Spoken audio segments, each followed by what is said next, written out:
오늘은 종려주일입니다. 매년 절기로서 지내는 날이지만 저에게는 이제 오래전부터 질문이 항상 있습니다. 종려주일과 고난주간의 시작에 관한 것이죠. 예수님을 향한 대접이 종려주일이라면 예수님을 부인하고 예수님께 박해를 가한 것이 고난주간인데, 종려주일, 예수님을 대접한 바로 다음 날부터 고난이 시작되는 게 그게 맞는가? 과연 고난주간이 시작되는 그때부터 고난이 시작된 것인가? 라고 하는 질문이죠. 사실 따지고 보면 주님께서 외양간, 마구간, 말구유에 오신 그것부터가 예수님의 고난 아니겠습니까? 고난은 제대로 된 대접을 해드리지 못하는 것, 그것부터가 고난입니다. 그래서 고난주간을 주님의 고난에 초점을 맞추고 지내는 것에 대해서 저는 생각이 조금 다릅니다. 고난주간은 주님을 기념한다기보다는 우리 자신의 삶이 주님의 고난 때문에 어떻게 바뀌고 변화되었는지에 초점이 맞추어져야 한다. 주님 때문에 슬퍼하는 기간이 아니고 채찍에 맞음으로 우리는 나음을 입었으니까 우리는 즐거워해야 된단 말이죠. 그러니까 고난주간이 슬픈 척을 하는 때가 아니라 오히려 고난주간이야말로 가장 기쁜 기간이 될 수도 있다는 거죠. 어떤 차원에서는. 그러면 그 고난이, 그 주님이 당하신 그 고난이 나를 어떻게 바꾸어 놓았는가를 생각해보는 시간으로 고난주간을 보내는 것이 더 합당하다는 것입니다. 주님의 고난 그 자체를 묵상하는 것은 고난주간에만 하는 것이 아니라 나의 십자가를 져야 하는 모든 순간 해야 될 모든 그리스도인들의 마땅한 태도, 삶의 방식이다 라고 말할 수 있습니다. 말도 안 되는 소리로 나를 곤란하게 만들고 나를 어렵게 만드는 그 사람 앞에서 불쑥 솟구치는 내 혈기가 올라올 때 그때 주님의 십자가를 묵상하는 것이, 그것이 고난을 묵상하는 것 아니겠습니까? 억울하기로 치면, 분하기로 치면 하나님이신 예수님만 하겠습니까? 그렇기 때문에 슬픈 기색을 하면서 보내는 기간으로서의 고난주간이 아니고, 나는 정말 주님과 같은 고난을 만날 때마다 나는 어떤 마음을 가지고 어떤 생각을 가지고 살아오고 있는가, 나는 정말 그럴 때마다 나한테 지라고 하신 십자가를 나는 잘 지고 살아가고 있는가 하는 것을 점검하는 기간으로서의 고난주간으로 보내는 것을 저는 여러분에게 권면을 드립니다. 오늘 설교의 제목이 예수께 연결된 사람이거든요. 어떤 순간에만, 특정한 때에만 주님과 연결되는 것이 아니고 주님께 연결되어 있는 삶을 사는 것이죠. 인생이 겪는, 특히 예수님을 믿기 때문에 그리스도인이라서 겪는 그런 어려운 일들, 고난을 당하는 그럴 때마다 과연 나는 주님께 제대로 연결되어 있는 사람인가? 그리고 내가 정말 주님께 연결되어 있는 삶을 산다면, 정말 믿음으로 살려 하는 마음이 내 안에 있다면 고난을 받아들이는 것 역시 예수께 연결되어 있는 사람의 마땅한 삶의 모습이다 하는 것입니다. 이겨내 보려고 더욱 주님께 연결된 삶을 추구하지만 그럴수록 때로는 더 어렵기도 합니다. 기도하면서 살고 누르면서 살고 참으면서 주님을 의지하면서 살고 그렇게 살아감에도 불구하고 오히려 낙심이 되고 더 좌절이 되고 힘겨운 순간을 만날 때가 있습니다. 그러다 보면 처음에는 하나님이 왜 이러실까? 하나님이 너무하시네. 그러다가 정말 회의에 빠져서 내가 신앙생활을 하는 게 필요한 일일까? 라는 생각까지 하게 될 수 있다는 거죠. 주님께 연결되어 있고 연결되어 있는 삶을 삶에도 불구하고 어려움이 거듭되고 고난을 만나다 보면 그렇게 될 수 있다는 거죠. 바로 그런 있을 수 있는 우리의 삶의 그 모습을 생각해 보면서 오늘 본문에서 바울은 어떻게 그럴 만한 때에 어떻게 믿음을 지키면서 주님께 연결되어 있는 삶을 계속 살아갔는가 하는 것을 함께 살펴보려고 합니다. 첫 번째로 생각해 볼 것은 예수께 연결된 사람은 기도할 때 답을 찾는다 하는 것입니다. 자, 17절, 18절입니다. 후에 내가 예루살렘으로 돌아와서 성전에서 기도할 때 황홀한 중에 봄에 주께서 내게 말씀하시되 속히 예루살렘에서 나가라. 그들은 네가 내게 대하여 증언하는 말을 듣지 아니하리라 하시거늘. 자, 오늘 본문의 배경을 우리가 지난주에도 봤잖아요. 지금 바울이 층대에 서가지고 묶인 채로 유대인들에게 대해서 연설하고 있는 장면이에요. 근데 이 연설의 내용은 과거 회상입니다. 언제적 회상입니까? 사도행전 9장에 나왔던 사울이 다메섹에서 주님을 처음 만났을 때의 그때 그 전후의 그 상황들을 바울이 지금 묶인 채로 사람들에게 간증하고 있는 내용인 거예요. 그러니까 예전 얘기를 하고 있는 거예요. 그러니까 여기 지금 좀 전에 읽은 17절과 18절의 내용은 예루살렘이 나오지만 지금 예루살렘에 있는 바울이 아니고 그 시절 예루살렘에 있었던 자기 자신에 관한 얘기를 지금 하고 있다. 이게 헷갈리시면 안 돼서 말씀을 드립니다. 본문 좀 전에 읽었던 17절에 의하면 예루살렘 성전에서 바울이 기도하고 있었다 이렇게 말해요. 왜 기도했는가? 언제 기도했는가? 9장에 있는 사도행전 9장에 있는 바울이 예루살렘에 돌아와서 복음을 전하다가 실패했을 때에 관한 얘기인 거예요. 바울이 예수님을 믿고 변화되고 새 사람이 돼서 사울에서 바울로 바뀌고 주님께 헌신된 주님께 쓰임을 받는 하나님의 종으로서 부름받아서 예루살렘에서 복음을 전하다가 실패했죠. 안 먹혔죠. 처음 바울이 예루살렘에서 복음을 전했을 때 그 뜨거운 열정을 가지고 했지만 오히려 사람들이 돌로 쳐 죽이려고 하는 그런 위기를 바울이 만났을 때 그때 바울이 기도하고 있었다 하는 거예요. 그렇게 기도하고 있었는데요. 자, 18절을 보세요. 봄에 주께서 내게 말씀하시되 속히 예루살렘에서 나가라. 그들은 네가 내게 대하여 증언하는 말을 듣지 아니하리라 하시거늘. 주님께서 바울한테 예루살렘을 떠나라고 말씀하세요. 예루살렘을 떠나라고요. 바울이 무슨 나쁜 짓을 한 게 아니잖아요. 예루살렘에서 복음을 전했지 않습니까? 근데 벽에 부딪히고 안 되고 어려운 상황 가운데서 바울이 주님 앞에 기도하고 있는데 말씀을 주시는 거예요. 뭐라고요? 예루살렘을 떠나라고. 17절을 보세요. 후에 내가 예루살렘으로 돌아와서 성전에서 기도할 때 황홀한 중에 그랬어요. 그러니까 바울이 벽에 부딪히고 막히고 어려운 상황 가운데서 하나님 앞에 엎드렸는데 황홀한 중에 하나님께서 바울에게 신비롭게 찾아와 주셔가지고 말씀을 주시는데 예루살렘을 떠나라 하신 거예요. 다시 말하면 바울이 그때 예루살렘을 떠났을 때의 결심을 이루게 한 결정적인 장면은 뭐냐? 주님의 떠나라는 말씀인 거예요. 언제요? 기도 중에. 바울이 기도할 때. 얼른 생각해 보면요, 겉모습만 보면요, 바울이 안 되니까, 예루살렘에서 전도가 실패하니까, 그리고 그냥 실패가 아니라 위험해지기까지 하니까 예루살렘에 있을 수가 없어서 도망치듯 떠난 거라고 생각할 수 있지만 그게 아닌 거죠. 주님께서 떠나라 하셨어요. 그들은 너가 전하는 메시지를 듣지 않을 거다. 떠나라. 예루살렘을 떠나라. 주님이 그렇게 말씀하신 거죠. 그러면서 그 떠나는 게 그냥 피신이 아니라 더 먼 곳 이방을 향해서 복음을 전파하게 하기 위해서 떠나야 된다라고까지 친절하게 말씀을 해 주셨습니다. 언제요? 기도할 때.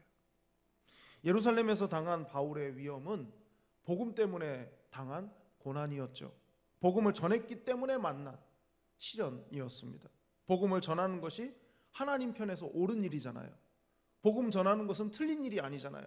맞는 일이지 않습니까? 그런데 그 맞는 일 때문에, 옳은 일 때문에 고난을 겪은 거예요. 자, 마태복음 10장 22절을 좀 찾아보겠습니다.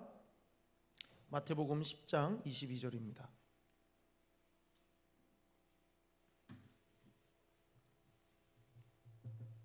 마태복음 10장 22절.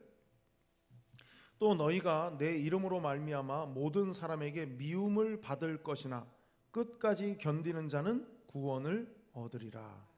복음을 전하는 것, 주님의 이름을 내세우는 것은 옳은 일이고 나를 향하신 하나님의 부르심이죠. 그런데 그것 때문에 고난을 겪고 어려움을 만납니다. 그때 우리가 선택할 수 있는 일이 무엇이겠습니까? 별로 많지 않아요. 옳은 일인데, 하나님이 기뻐하실 맞는 일인데 어려움을 만나게 되면 우리가 할 수 있는 게 별로 없습니다. 아니, 거의 없어요. 무엇만 남습니까? 기도밖에 없는 거예요. 내가 하나님 편에 옳은 일, 내가 하나님 편에 좋은 일을 하는데 어려움을 만났다? 그럼 그 어려움을 어떻게 극복할 것인가? 이것은 기도밖에 없는 거예요. 뭐 이래도 나한테 좋은 일이고 저래도 나한테 좋은 일인데 좀 약간 곤란하게 됐다? 그러면 다른 차선책을 선택하면 돼요. 그런데 이건 오로지 하나님께서 기뻐하실 일이기 때문에, 하나님께서 나를 부르신 일이기 때문에 내가 그 일에 헌신하는데 어려움을 만난다? 그러면 뭘 선택할까를 고민하는 게 아니라 이때는 기도해야 되는 거죠. 기도밖에 없는 것입니다. 옳은 일을 하다가 위기를 만나면 우리는 마음이 참 어렵고 또 마음이 무너집니다. 당황하고 이걸 계속하는 게 맞나? 헷갈리기 시작하게 되지 않겠습니까? 그런데 그것이 나한테 위험으로까지 작용할 만한 그런 일이라면 정말 마음이 한쪽으로 기울어지기 십상 아니겠습니까? 하지만 그럴 때 하나님 앞에 만일 엎드릴 수 있다면 은혜의 통로가 열리는 거예요. 우리 스스로 어떻게든 극복해 보려고 내 힘으로 뭔가를 하면 버둥거릴수록 더 늪에 빠지듯이 더 그렇게 괴로워지고 더 곤란해지지만, 그런 순간에 하나님께 묻기 시작하면 길이 열리기 시작한다 하는 것입니다. 바울은 어떤 결정도 할 수 없을 만큼 어려운 상황일 때 성전에 올라갔고 그리고 기도했습니다. 여러분 혹시 그런 경험이 없습니까? 내 생각이 맞아요. 그리고 내 주변에 있는 사람도 그게 맞다고 다 말해줍니다. 그러면 힘을 받죠. 그래서 막 열심히 하는데 상황이 점점 나빠져요. 점점 꼬여가요. 여러분 그러면 얼마나 그 마음이 힘들고 어렵습니까? 사람들이 호응해주고 그리고 이게 정말 맞는 일인데 내 생각도 그렇게 생각을 하는데 그런데 일이 안 된다. 왜 그럴까요? 아마 그런 경험 한 번쯤은 다 있으실 거라고 생각이 됩니다. 가게에서 뭐 이렇게 사면 무슨 사탕이나 또 무슨 CD, 예전에 CD 그리고 무슨 담배 같은 거를 사면 종이 포장이 돼 있고 혹은 다른 포장이 돼 있고 그 위에 얇은 비닐로 또 포장이 돼 있잖아요. 근데 그걸 뜯을 때 급하다고 막 뜯으면요 안 뜯어집니다. 잘 자세히 보면은 금줄이 하나 있습니다. 그래서 그거 이렇게 돌리면 쏙 빠져요. 근데 성질이 급해가지고 빨리 뜯으려고 하면요 속에 있는 것까지 상합니다. 이 금줄이 뭐냐? 이게 기도인 거예요. 기도. 다 훤히 들여다봐요. 이게 맞고 이게 정당한 거고 사람들도 다 맞다고 말해주고 정말 옳은 일이고 해야 되는 일인데 왜 이 일이 꼬이는가? 금줄을 안 잡은 거예요. 내 손톱으로 어떻게 좀 뜯어가지고 열어보려고 한 거예요. 그러니까 점점 하면 할수록 속에 게 상하죠. 내가 뭔가를 막 열심히 하고 이렇게 하면 될 거고 이건 맞는 일이고 모두가 다 칭찬해 주는 일이고 옳은 일이니까 이건 당연히 해야 돼 하고 막 달려갑니다. 그런데 이상하게 달려가면 달려갈수록 자꾸 잘 안 돼요. 더 꼬여요. 다시 생각해 봐야 되는 겁니다. 다시 잘 찾아봐야 되는 거예요. 금줄이 뭔가, 뭘 자꾸 돌려야 되는가, 뭘 자꾸 뜯어내야 되는가. 그것이 처음부터 틀렸기 때문에 열심히 할수록 더 괴롭고 힘들어지는 것 아니겠습니까? 인생에 풀리지 않는 겉껍질을 벗기는 영적인 금줄은 바로 기도입니다. 기도의 자리로 나가지 않으면 무엇을 당기든 점점 엉키고 꼬일 수밖에 없는 것이죠. 오카논 목사님께서 돌아가셨지만 아직도 그분을 그리워하시는 분들이 많습니다.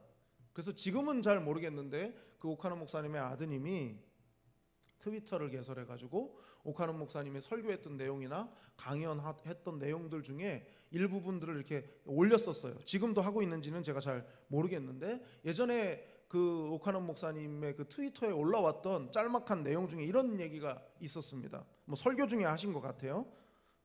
하나님의 자녀로서 거룩하게 살려고 뜻을 정한 사람들에게는 주변의 사람들에게 은혜를 입도록 하나님이 선처해 줍니다.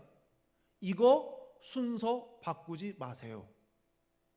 저는 이제 그 내용, 그러니까 이런 내용 아닙니까? 하나님 뜻대로 살려고 하면 하나님이 그 사람의 주변 사람들을 통해서 도와준다 말이잖아요. 근데 그 뒷말이 더 중요해요. 이거 순서 바꾸지 마세요. 무슨 뜻이겠습니까? 주변 사람의 도움을 얻기 위해서 뭔가를 하는 게 아니라 순서는 내가 하나님의 선처를 구해야 된다는 거예요. 내가 하나님께 선처를 구하면 하나님의 뜻대로 살려고 하는 열심과 열정을 가지고 내가 하나님의 선처를 구하면 하나님이 사람들을 움직여서 선처해 주실 것이다. 그 순서를 바꾸면 안 된다. 그런 뜻 아니겠습니까? 오늘 본문의 상황으로 생각을 해보면 하나님 앞에 나아가 엎드리는 것이 먼저라는 거예요. 성전에 올라가는 것이 먼저라는 겁니다. 하나님께 기도하면서 하나님의 뜻을 구하는 게 먼저라는 거예요. 아무리 나를 향해서 돌이 날아오고 나를 죽이려고 각오한 사람들이 막 들끓고 그런다 할지라도 먼저는 내가 하나님께 엎드리는 것으로부터 시작해야 된다는 거죠. 그게 금줄이라는 것입니다. 하나님의 선처를 기다리지 못해서 인간의 힘을 빌리려고 하는 것은 스스로 주님과의 연결이 끊어져 있음을 말하는 것밖에는 되지 않는다 하는 것입니다. 바라기는 여러분 모두가 주님께 연결되어 있는, 그래서 하나님의 선처하심을 누리시는 여러분 모두가 되시기를 바랍니다.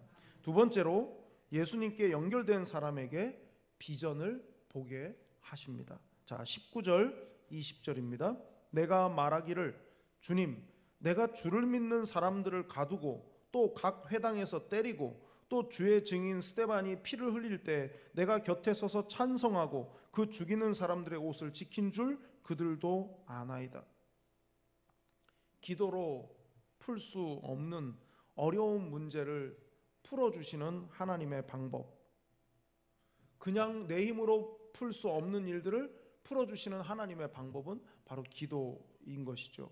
또한 기도로 연결된 사람들에게 하나님께서 새로운 비전을 보게 하십니다. 사도행전 여러 곳에서 기도하는 가운데 비전을 보여주시잖아요. 베드로의 경우도 그렇고 고넬료의 경우도 그렇고, 기도할 때 하나님께서 새날을 열어주시고 기도할 때 새로운 방향을 갖게 하시고 보게 하십니다. 근데 하나님의 비전이 때로는 우리의 생각하고는 좀 다를 때가 있어요. 내가 생각하는 것하고 하나님의 비전이 반대인 경우들이 종종 있습니다. 바울이 했던 이야기와 주님께서 하신 말씀 사이에 이제 그 다름이 있다는 것이죠. 바울의 생각은 뭐였습니까? 박해자였던 나의 과거 때문에 복음이 전해지기가 어려울 거라는 거. 이게 바울의 생각이었어요. 나는 한때 예수님을 박해했기 때문에, 예수 믿는 자를 죽이는데 앞장섰었기 때문에 내가 복음을 전하는 것은 어려울 것이다 라고 하는 생각을 가지고 있었습니다. 그러나 하나님의 뜻은 달랐죠. 하나님은 그에게 새로운 비전을 보여주시려고 다메섹에서 주님을 처음 만났을 때의 그 만남이 회심이고 거듭남이었다면, 예루살렘에서의 전도가 실패하고 그 떠나는 이 과정은, 예루살렘에서 이 상황은 사역의 거듭남입니다. 주님을 만남의 거듭남이 다메섹이었다면, 첫 번째 예루살렘에서 실패했던 그 경험은 사역의 거듭남, 너가 스스로 생각할 때 너의 모습과 내가 너를 향해서 너를 통해서 사용하고자 하는 일은 너가 생각하는 것과 다르다 하는 비전을 이제 이 사람들의 박해로 인해서 실패했을 때 성전에 올라 기도하던 그 바울에게 하나님이 보여주신 비전이었습니다. 자, 21절, 오늘 본문의 21절을 보면요, 나더러 또 이르시되 떠나가라, 내가 너를 멀리 이방인에게로 보내리라 하셨느니라. 하나님께서 다시 떠나라 이렇게 알려주셨어요. 그러니까 물리적으로 예루살렘에서 떠나야 하는 것이고, 영적으로는 자신의 과거로부터, 자신의 그 얽매여 있는 그 과거로부터 떠나는 것, 그 떠남을 주님께서 지금 말씀하신 것이죠. 바울이 생각해 보니까 이방에 좀 갈 필요가 있겠구나, 멀리 좀 가봐야 되겠다, 거기가 블루오션이다, 그래가지고 떠난 것이 아닙니다. 상황은 실패고 또 박해고 고난이고 겉으로 보이는 모습은 그것이었지만 하나님께서 바울을 떠나라 하셨다는 거죠. 이방의 복음 전파를 위해서 말이죠. 안전하고 편안한 곳으로 피신하도록 하나님이 도우신 게 아니고 새로운 곳, 하나님이 기대하시는 그곳으로 바울을 보내시기 위해서 하나님께서 그를 떠나라고 말씀하신 거죠. 말하자면 피신의 이면에는 숨은 하나님의 계획이 있었다는 거죠. 여러분, 우리가요, 뭐가 잘 안 되니까, 뭐가 잘 어려우니까 그것을 피하고 도피하면서 다른 핑계를 대는 경우와 이 바울의 경우는 다릅니다. 그 이유를 하나님이 설명해 주시잖아요. 그리고 그걸 확신을 갖게 하시잖아요. 하다 안 되니까, 좀 민망하니까 살짝 피하는 그런 게 아닙니다. 하나님께서 뜻을 그쪽에다 두고 계셨기 때문에 하나님이, 제가 종종 말씀드리지만, 몰아가시는 거라고. 바울이 생각해도 자신이 이방에 가서 예수님의 복음을 전한다는 것은 아마 꿈 같은 이야기였을 것입니다. 하지만 그것이 하나님의 비전이었죠. 하나님의 비전은 우리가 생각하는 것과 차원이 다르고 또 우리의 생각과는 많이 다릅니다. 살다 보면 도저히 연결할 수 없는 어떤 상황이 내 삶에 이렇게 겹치는 그런 경우들이 있습니다. 뭐 대단한 것은 아니지만 저에게도 그런 경험들이 종종 있었던 것 같아요. 제가 서울에서 목사 안수를 받고 서울에서 초기에 목사 임직 후 초기에 굉장히 좀 속된 말로 빡센 교회에 있었거든요. 막 새벽 2시 들어가고 막 아파트 그 뒷문까지 잠겨 있어가지고 담 넘어서 집에 들어가야 되고 한 1시간 2시간 자고 다시 나와서 새벽 기도하고 굉장히 막 빡세게 그렇게 사역을 하다가 이제 그곳에서 사역을 이제 마치고 제 생애 처음으로 시골에 1년 동안 이제 내려갔던 적이 있었거든요. 정말 낯선 곳이고 막 서울에서 막 복잡하게 정말 힘들게 그렇게 사역을 하다가 모든 것이 천천히 돌아가는, 그 또 충청도였거든요. 모든 것이 천천히 돌아가는 시골에서 사역을 한 1년을 좀 해보게 됐는데 그때 많은 것을 이제 경험하게 됐어요. 근데 이제 제가 그때 그 교회에 이제 부임하면서 조건이 하나 있었는데 아침에 선교원 차량 운행을 하는 거였어요. 이제 큰 차가 한 대 돌고 그 다음에 이제 또 다른 방향에서 도는 이제 태워오는 게 있어가지고 승합차 이렇게 제가 아침에만 잠깐 이제 좀 해달라 그러셔가지고 이제 그렇게 이제 하게 됐는데 차가 그 수동 기어였어요. 오토가 아니고. 제가 서울에서 제가 면허 딴 지 3년 차였거든요. 그때가 면허 따자마자 2년을 오토 기어로 되어 있는 차만 2년을 운전하다가 갑자기 이제 그 시골로 내려갔는데 거기서 아침마다 운행해야 되는데 이게 스틱이었던 거예요. 근데 참 제가 이제 이 말씀을 드리려고 하는 거죠. 제가 서울에서 사역을 마치고 여전히 이제 서울에서 사역지를 구하느라 이제 여기저기 이제 뭐 이력서도 내고 면접도 보러 다니고 이제 뭐 이제 그랬었단 말이죠. 강남구 논현동에 있는 어떤 큰 교회, 거기에 이제 가야 이제 면접을 보러 갔는데 차가 없어가지고 차를 빌려서 갔어요. 수동으로 된.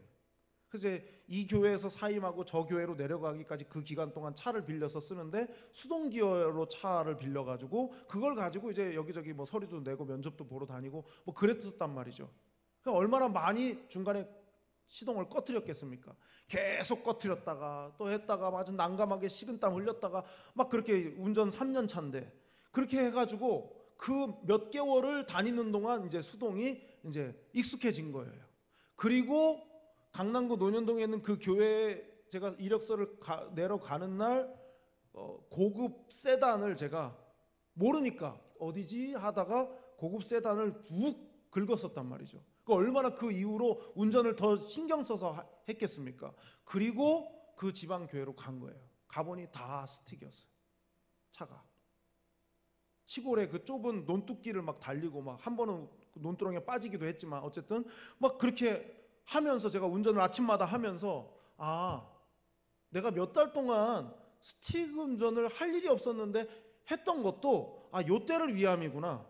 그리고 거기서 1년을 하고 여러분도 잘 아시는, 너무나 잘 아시는 그 교회에 부목사로 왔단 말이죠. 한 대 빼고 다 스틱이었어요.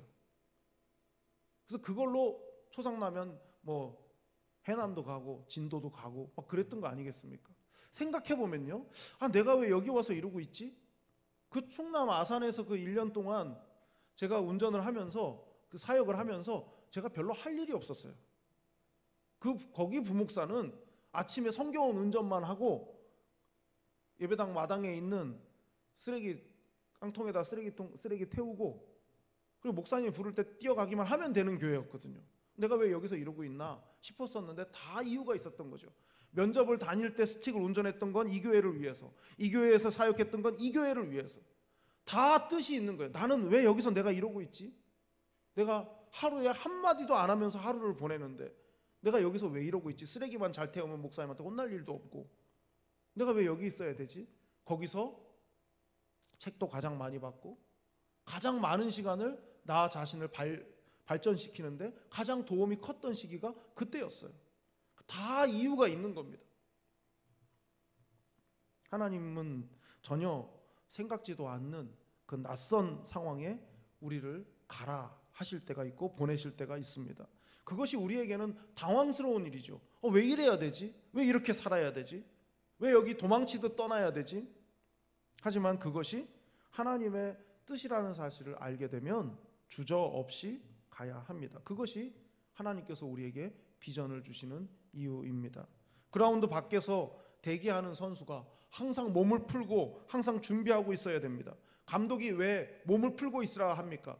딱 그 필요한 시간이 됐을 때 이제 들어가라고 할 때 그때부터 달고 가지고는 안 되기 때문인 거예요. 우리의 인생이 하나님 앞에 잊힌 것처럼, 하나님이 나를 잊으셨나 하는 것처럼 보이는 순간도 있지만 그때 몸을 풀고 있고 몸을 뜨겁게 달구고 있으면 자 이제 가라고 했을 때 그때 몸 풀 필요가 없는 거죠. 바로 튀어나가면 되는 거 아니겠습니까? 지금의 상황을 내가 판단하지 않고 하나님의 신실하신 비전을 따라서 순종하는 것 자체가 예수님께 연결되어 있다는 뜻이 아니겠느냐 하는 것입니다. 마지막 세 번째로 예수께 연결된 삶을 살았던 바울에게는 오직 예수의 일념이 있었다는 것이죠. 자, 25절입니다. 가죽줄로 바울을 매니 바울이 곁에 서 있는 백부장더러 이르되 너희가 로마 시민된 자를 죄도 정하지 아니하고 채찍질할 수 있느냐 하니. 좀 오래됐는데 예전에 그 드라마 중에 뿌리 깊은 나무라는 제목의 그 한석규가 세종대왕으로 나오는 그런 드라마가 있었습니다. 훈민정음을 반대하는 세력들로부터 이 훈민정음을 완성하고 백성들에게 가르치려고 하는 그 왕의 어떤 열정 이런 것을 그린 그런 드라마였는데요. 거기에 소희라고 하는 그 한 나인 그 신세경이 이제 연기를 했었는데 궁중 나인이 등장합니다. 근데 이 궁중 나인은 세종대왕이 이 훈민정음을 아마 가상의 인물이겠죠. 실제로 없었을지도 모르는 인물인데 그 소희라는 인물이 세종대왕의 이 훈민정음을 연구하고 이것을 이제 창제하는데 상당히 가까운 거리에서 그 모든 일에 관여한 그런 이제 나인이었습니다.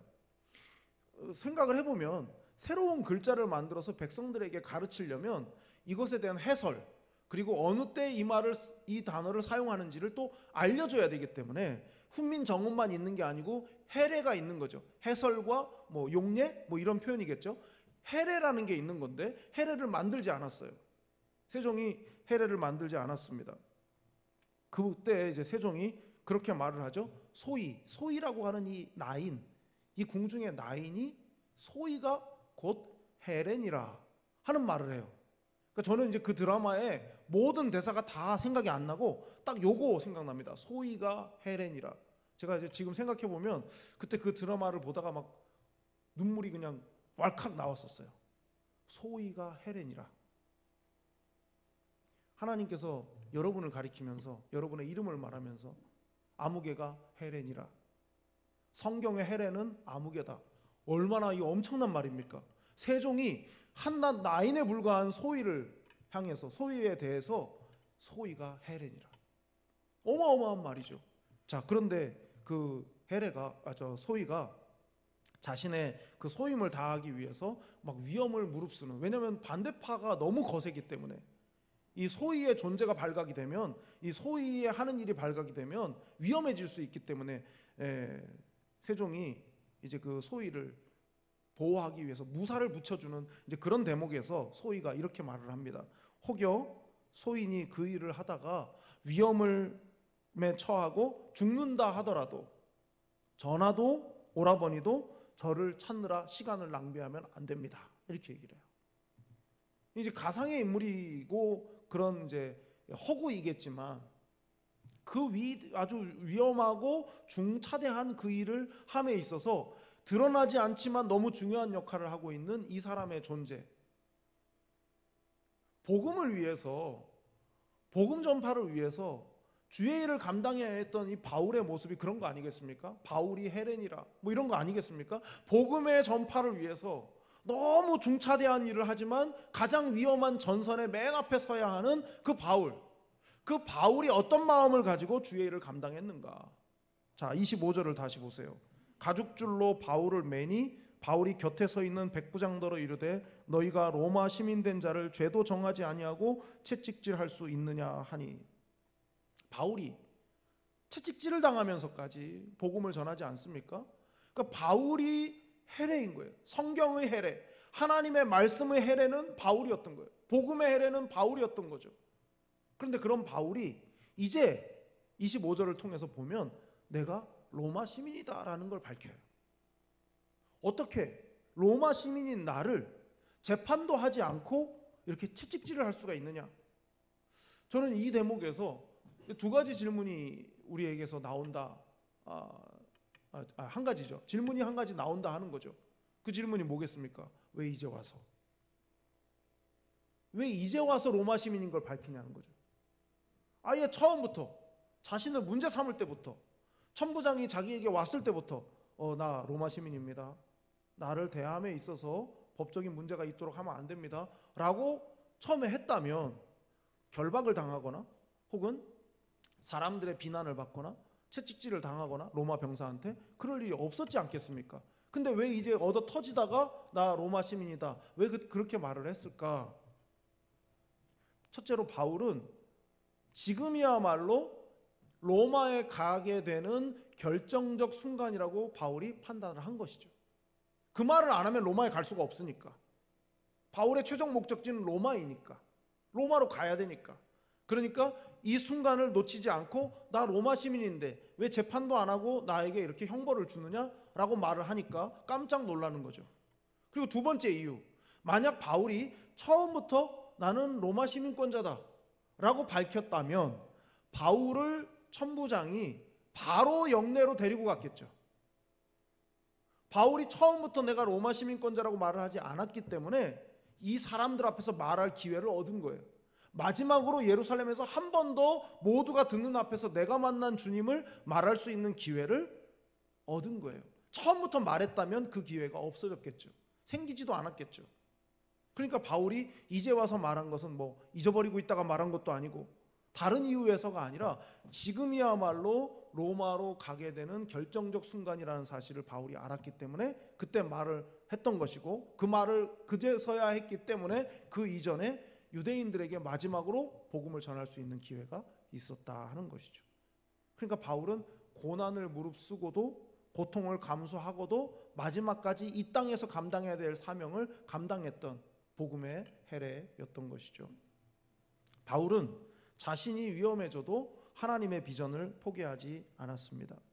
하나님의 비전이 먼저고 그 다음이 자신의 안전이었습니다. 둘 중 하나를 선택해야 한다면 하나님의 비전을 선택하는 사람이 바로 바울이었습니다. 바울의 모습을 한마디로 정리하자면 오직 예수다. 오직 예수였다. 그가 낯선 곳에 가고 어려움도 자처할 수 있었던 이유는 오직 예수의 신앙으로 바울이 섰기 때문에, 주님께 연결된다는 것이 바로 오직 예수 아니겠습니까? 처음부터 끝까지 예수님이 우선인 삶을 바울은 살았습니다. 아프리카 선교의 아버지 하면 데이빗 리빙스턴이라고 많이 알려져 있죠. 그를 잘 아는 그 영국의 동료들이 리빙스턴을 돕기 위해서 편지를 보냈습니다. 우리는 자네를 위해서 헌신할 수 있는 사람들 몇 명을 보내기를 원한다. 자네가 있는 곳에 가려면 어떤 길이 좋은 길인가? 좋은 길을 알려주면 그리로 당신을 도울 사람들을 보내겠다라는 내용의 편지를 리빙스턴에게 보냈습니다. 리빙스턴이 그 편지를 읽고 답장을 이렇게 했다고 합니다. 이곳까지 오는데 길이 있어야만 오겠다고 하는 사람들이라면 의미가 없네. 나는 길이 없어도 오겠다고 하는 사람이 필요하네요. 짧은 말이지만 담고 있는 것이 굉장히 크다 할 수 있겠죠. 정말 오직 예수인 사람만 필요하다, 그 말 아니겠습니까? 주님을 위해 살겠다고 말하고 그렇게 기도하면서 잘 닦여진 길로만 가겠다 한다면 그 말은 앞뒤가 맞지 않는 것이죠. 오직 예수의 신앙은 길이 아니어도 가라 하시면 가겠다, 길을 내면서 가겠다 하는 그런 마음의 결단을 하는 것이 오직 예수의 신앙입니다. 낯설고 어색하고 힘들어도 주님 가라 하시면 주님께서 가라 하신 그곳으로 내 생각을 접고 어려워도 내 뜻을 포기하고 가는 그 결단 속에 하나님의 열어주시는 은혜가 있을 줄로 믿습니다. 예수님은 십자가로 당신과 우리 사이를 연결하셨습니다. 주님의 고난이 우리를 주님께 연결했습니다. 여기 계신 여러분 모두가 주님께 연결된 삶을 사시기를 바랍니다. 하루하루가 주님께 연결되어 하나님의 비전을 보고 가는 오직 예수의 삶이 되시기를 진심으로 축원합니다. 기도하겠습니다. 사랑이 많으신 하나님 아버지, 기도로 주님의 뜻을 깨닫고 길을 정할 수 있는 예수의 사람이 되게 해 주시옵소서. 내 뜻이 아닌 주님의 비전을 보고 가는 삶이 되게 해 주시옵소서. 오직 예수의 믿음으로 길을 만들며 주님을 위해 살아가는, 주님께 연결된 예수의 사람이 되게 해 주시옵소서. 사랑이 많으신 예수님의 이름으로 기도드립니다. 아멘.